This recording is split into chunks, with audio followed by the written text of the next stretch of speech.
নমরুদের কথা বলতে চাই। নমরুদ পৃথিবীতে 4 জন ব্যক্তিকে আল্লাহ তাআলা গোটা পৃথিবীর বাদশাহী দান করেছিলেন। 2 জন মুসলিম আর 2 জন হচ্ছে কাফের। কাফেরদের মধ্যে একজন হচ্ছে নমরুদ। তো এই নমরুদকে যখন গোটা পৃথিবীর বাদশাহী দান করা হয়েছিল, এটা দান করেছিল কে? নমরুদকে যখন রব্বুল আলামিন গোটা পৃথিবীর বাদশা বানালেন, নমরুদ তখন ক্ষমতা পেয়ে চেয়ার পেলে মানুষ যেমন গিয়ারে উঠে যায়, নমরুদের অবস্থা হয়েছিল এরকম। নমরুদ কথায় কথায় মানুষকে হত্যা করত, কথায় কথায় মানুষের উপরে আক্রমণ করত। মানুষের কোনো বাক স্বাধীনতা ছিল না, মানুষের কোনো স্বাধীনতা ছিল না। এমনকি আল্লাহর নবী সাইয়েদনা ইব্রাহিম আলাইহিস সালামের উপরে নমরুদ আক্রমণ করেছিল, তাকে আগুনের মধ্যে পর্যন্ত নিক্ষেপ করেছিল। সে যখন নিকৃষ্ট হয়ে উঠল, যখন আল্লাহ রাব্বুল আলামিনের পক্ষ থেকে এই ঘোষণা এসেছে, আল্লাহ রাব্বুল আলামিন পৃথিবীর সকল মানুষকে ছাড় দেন, কিন্তু ছেড়ে দেন নাকি? ছেড়ে দেন? ছেড়ে দেন না। আল্লাহ তাআলা বলেই দিয়েছেন যে তোমাদেরকে ছাড় দেওয়া হয়েছে, কিন্তু একটা সময় আসবে যখন আল্লাহর পাকড়াও থেকে তোমরা কেউ বাঁচতে পারবে না। চিৎকার করে বলেন ঠিক কিনা?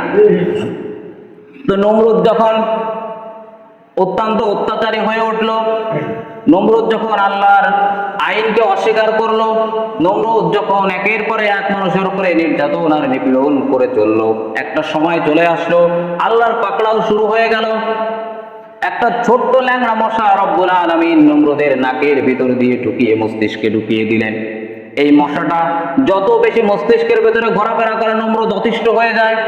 যন্ত্রণায় নমরুদ যখন ছটফট করতেছিল, এক পর্যায়ে যেসব সৈনিকরা নমরুদের ছিল, যেসব মানুষকে গোলাম করে রেখেছিল, তাদেরকে ডেকে বলল, এদিকে আয়, আমার মাথার উপরে আঘাত কর। যখন তারা হাত দিয়ে আঘাত করতে থাকলো, একটু পরে পরে যখন মশা কামড় ছেড়ে দেয়, তখন নমরুদের ভালো লাগে।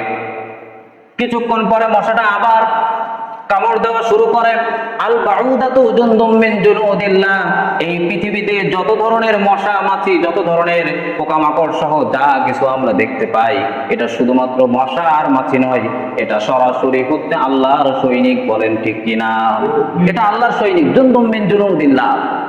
এটা আল্লাহর পক্ষ থেকেই তারা কাজ করে, তাদেরকে এমনি এমনি সৃষ্টি করা হয়নি। তো যখন মস্তিষ্কের ভিতরে মশাটা কামড় শুরু করে দেয়, যখন কামড়ায়, তখন নমরুদ পাগল হয়ে যায়। এরকম একটা অবস্থা। যখন মানুষ হাত দিয়ে আঘাত করে, তখন নমরুদের একটু ভালো লাগে।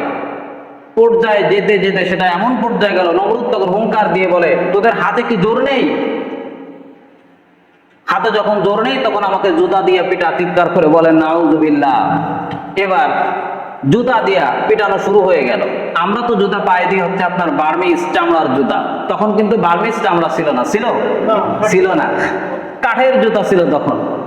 তো যখন এই খড়ঙের কাঠের জুতা দিয়ে আঘাত করা শুরু করে দিল, যখন মানুষেরা আঘাত করতেছিল, আর তারা চিৎকার করে বলতেছিল, সারা জীবন তুই আমাদের উপরে জুলুম করেছিস, আমাদেরকে জোর করে গোলাম করে রেখেছিস, আমাদের কোনো স্বাধীনতা তুই দিস নাই, আমাদের কোনো সুযোগ সুবিধা দিস নাই। যখনই আমাদের একটু ভুল হয়েছে, সাথে সাথে আক্রমণ করেছিস। আজকে আমরা সুযোগ পেয়েছে, তোকে আর ছাড়বো না। এইভাবে করে যখন একের পরে এক নমরুদের উপরে আঘাত করতে থাকলো, একটা পর্যায়ে যে নমরুদের মাথাটা ফেটে যে ফিনকি দিয়ে রক্ত বের হলো, আর ওই যে আল্লাহর সৈনিক জুনদুম মিন জুনুদিল্লাহ, সেটা তখন ওই নমরুদের মাথা থেকে ফেটে, ওই নমরুদের মাথা থেকে বের হয়ে আল্লাহর আকাশে উড়াল দিল। বলেন সুবহানাল্লাহ।